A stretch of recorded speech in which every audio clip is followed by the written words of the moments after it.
Mineirinho, de Clarice Lispector. Suponho que é em mim, como um dos representantes do nós, que devo procurar por que está doendo a morte de um facínora. E por que é que mais me adianta contar os 13 tiros que mataram Mineirinho do que os seus crimes?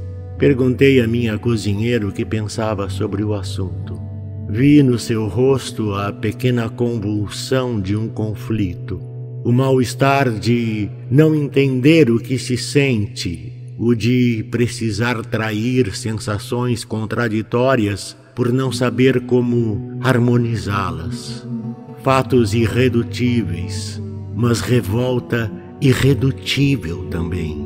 A violenta compaixão da revolta. Sentir-se dividido na própria perplexidade diante de não poder esquecer que Mineirinho era perigoso e já matara demais.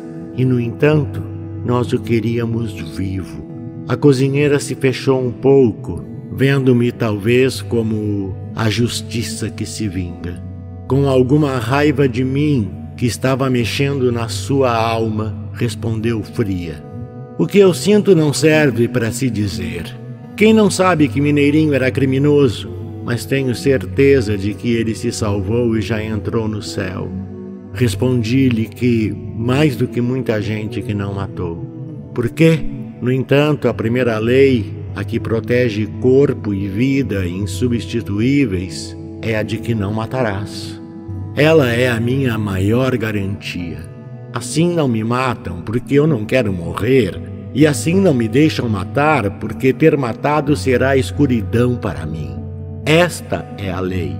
Mas há alguma coisa que, se me faz ouvir o primeiro e o segundo tiro de um alívio de segurança, no terceiro me deixa alerta, no quarto desassossegada, o quinto e o sexto me cobrem de vergonha, o sétimo e o oitavo eu ouço com o coração batendo de horror.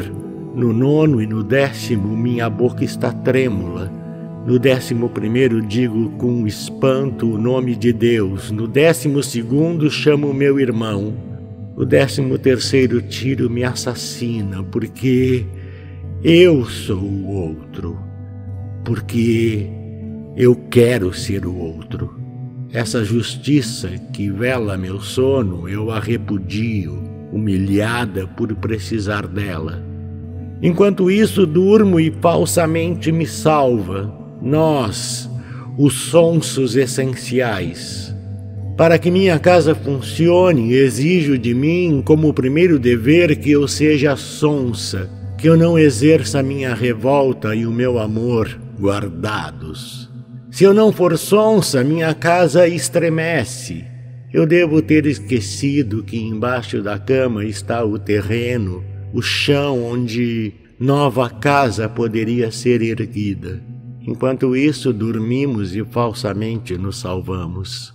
Até que 13 tiros nos acordam, e com horror digo tarde demais, 28 anos depois que Mineirinho nasceu, que ao homem acuado, que a esse não nos matem, porque sei que ele é o meu erro, e de uma vida inteira, por Deus, o que se salva às vezes é apenas o erro, e eu sei que não nos salvaremos enquanto nosso erro não nos for precioso. Meu erro é o meu espelho, onde vejo o que em silêncio eu fiz de um homem. Meu erro é o modo como vi a vida se abrir na sua carne e me espantei, e vi a matéria de vida, placenta e sangue, a lama viva. Em Mineirinho se rebentou o meu modo de viver. Como não amá-lo se ele viveu até o 13º tiro, o que eu dormia? Sua assustada violência, sua violência inocente, não nas consequências, mas em si inocente, como a de um filho de quem o pai não tomou conta. Tudo o que nele foi violência é em nós furtivo, e um evita o olhar do outro para não corrermos o risco de nos entendermos, para que a casa não estremeça.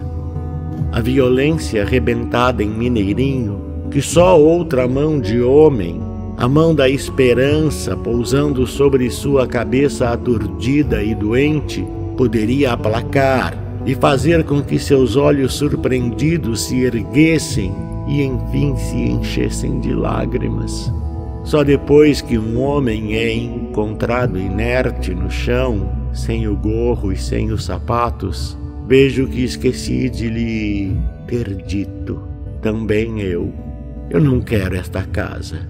Quero uma justiça que tivesse dado chance a uma coisa pura e cheia de desamparo em Mineirinho. Essa coisa que move montanhas é a mesma que o faz gostar, feito doido, de uma mulher, e a mesma que o levou a passar por porta tão estreita que dilacera a nudez. É uma coisa que em nós é tão intensa e límpida como uma grama perigosa de rádio. Essa coisa é um grão de vida que, se for pisado, se transforma em algo ameaçador, o amor pisado. Essa coisa que em Mineirinho se tornou punhal é a mesma coisa que em mim faz com que eu dê água a outro homem, não porque eu tenha água, mas porque também eu sei o que é sede. E também eu, que não me perdi, experimentei a perdição. A justiça prévia, essa não me envergonharia. Já era tempo de, com ironia ou não, sermos mais divinos. Se adivinhamos o que seria a bondade de Deus, é porque adivinhamos em nós a bondade, aquela que vê o homem antes de ele ser um doente do crime. Continuo, porém, esperando que Deus seja o Pai, quando sei que um homem pode ser pai de outro homem. E continuo a morar na casa fraca, essa casa cuja porta protetora eu tranco tão bem, essa casa não resistirá à primeira ventania que fará voar pelos ares uma porta trancada, mas ela está de pé. E Mineirinho viveu por minha raiva enquanto eu tive calma. Foi fuzilado na sua força desorientada enquanto um Deus fabricado no último instante abençoa às pressas a minha maldade organizada e a minha justiça estupidificada. O que sustenta as paredes de minha casa é a certeza de que sempre me justificarei. Meus amigos não me justificarão, mas meus inimigos, que são os meus cúmplices, esses me cumprimentarão. O que me sustenta é saber que sempre fabricarei um Deus à imagem do que eu precisar para dormir tranquila e que outros furtivamente fingirão que estão todos certos e que nada há a fazer. Tudo isso, sim, pois somos os sonsos essenciais, baluartes de alguma coisa, e sobretudo procurar não entender. Porque quem entende desorganiza. Há alguma coisa em nós que desorganizaria tudo, uma coisa que entende. Essa coisa que fica muda diante do homem sem o gorro e sem os sapatos, e para tê-los ele roubou e matou, e fica muda diante do São Jorge de ouro e diamantes. Essa alguma coisa muito séria em mim fica ainda mais séria diante do homem metralhado. Essa alguma coisa é o assassino em mim? Não, é desespero em nós. Feito doidos, nós o conhecemos, a esse homem morto onde a grama de rádio se incendiara. Mas só feito doidos e não como sonsos o conhecemos. É como doido que entro pela vida que tantas vezes não tem porta, e como doido compreendo o que é perigoso compreender, e só como doido é que sinto amor profundo, aquele que se confirma quando vejo que o rádio se irradiará de qualquer modo, se não for pela confiança, pela esperança e pelo amor, então miseravelmente pela doente coragem de destruição. Se eu não fosse doido, eu seria 800 policiais com 800 metralhadoras e esta seria a minha honorabilidade. Até que viesse uma justiça um pouco mais doida.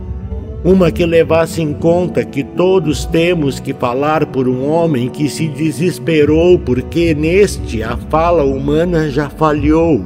Ele já é tão mudo que só o bruto grito desarticulado serve de sinalização.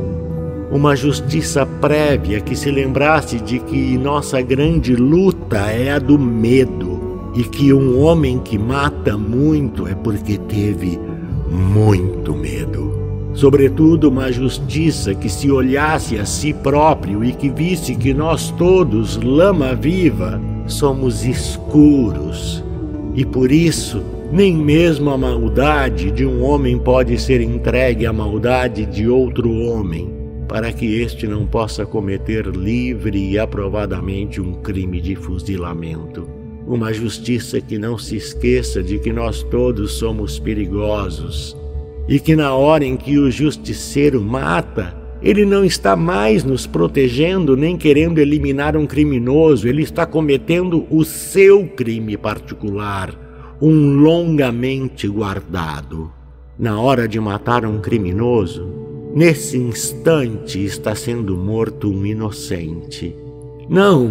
Não é que eu queira o sublime, nem as coisas que foram se tornando as palavras que me fazem dormir tranquila, mistura de perdão, de caridade vaga, nós que nos refugiamos no abstrato. O que eu quero é muito mais áspero e muito mais difícil. Quero o terreno. Do narrador. Carlos Eduardo Valente é ator, diretor de teatro, dublador, narrador de audiobooks e também formado em psicologia. 65 anos de vida bem vivida e cheio de histórias para contar, mas prefere contar e interpretar as histórias dos outros. Até tenta escrever um pouco, mas não tem a disciplina necessária como tem nessas outras áreas citadas. Depois de morar 20 anos em Porto Alegre, voltou a Pelotas, onde se formou em psicologia. Morou em São Paulo um bom tempo e agora mora em Florianópolis, para onde voltou depois de 13 anos longe da ilha. Sempre na batalha por novos desafios. Também brinca com fotografia e edição de vídeos, porque viver é bom demais. Contato: carlão50@gmail.com